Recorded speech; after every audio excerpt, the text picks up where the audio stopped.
English Leap Podcast. From Speak English with Class. Hey everyone, welcome back to the English Leap Podcast. I'm your host Jennifer, and right here with me is my co-host Daniel. Hi everyone, it's great to be back.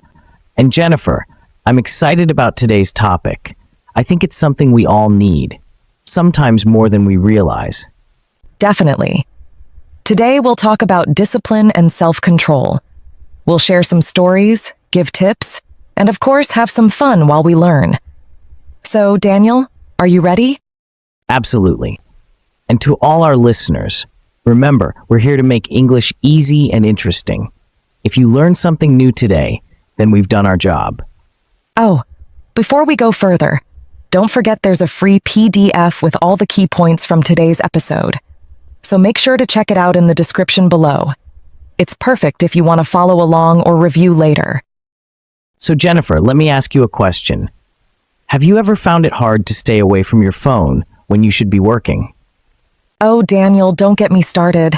I think my phone has a magnetic pull. I mean, who hasn't planned to just check one message and then, boom, an hour is gone? Right. I know that feeling. It's like 1 minute you're checking a message and the next you're watching cute dog videos. Exactly. And it's not just about phones. It could be food, games, or even hitting the snooze button in the morning. Staying in control is tough, right? It really is.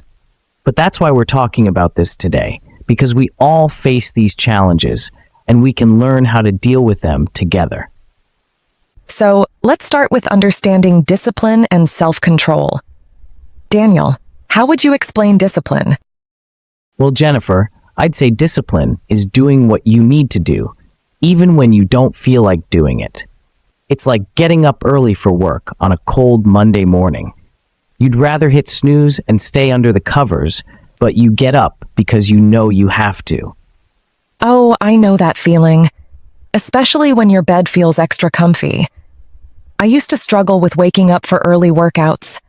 I'd set my alarm for 5:30 a.m. and keep it across the room. That way, I had to physically get up to turn it off. Once I was out of bed, it was easier to start my day. That little change helped me stick to my morning routine. That's a smart move. It shows how discipline sometimes needs a little push. And self-control, on the other hand, is about resisting things you know aren't good for you, like saying no to that extra slice of pizza when you're trying to eat healthier. It takes effort, but it's a skill you can build over time. Speaking of self-control, that reminds me of last month when I was trying to cut back on caffeine.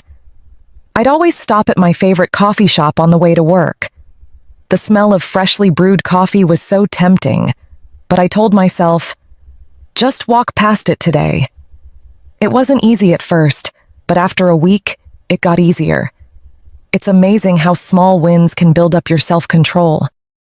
It's true. Those little victories make a big difference. It's like when you're trying to focus on work, but your phone keeps buzzing. You have to resist the urge to check it, even if you're just curious. The more you practice that, the stronger your discipline and self-control become. And speaking of consistency, that's where habits come into play. You know, when you make something a habit, it becomes a lot easier to stick with. Like, if you always go for a walk after dinner, soon you won't even think twice about it. It'll just be part of your day. Exactly. Habits are like shortcuts for your brain. Once something is a habit, it doesn't take as much effort to do it. I had a friend who wanted to read more, but he said he didn't have the time, so he started keeping a book in his car. Every time he waited in the pickup line at his child's school, he'd read a few pages. Eventually, it became a habit, and now he reads a couple of books a month. That's such a good example. It shows that habits don't have to be big to be effective. Starting small is key. I mean, if you try to go from not running at all to running 5 miles every day, you'll probably give up